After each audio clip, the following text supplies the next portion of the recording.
starting with an empty ESLint file, which is used by ESLint to determine which files and directories should not be checked for linting errors. Here we are adding Next.js on a new line.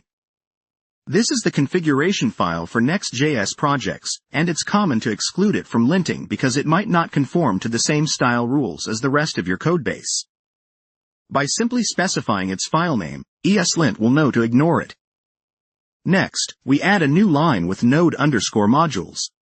This directory contains all the modules that your project relies on, and we do not need to lint them, as they are third-party code.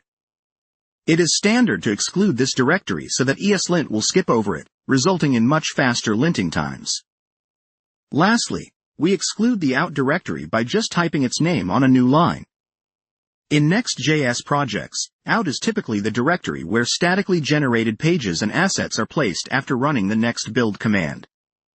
Since these files are generated and not part of the source code you actively work on, it is unnecessary to lint them.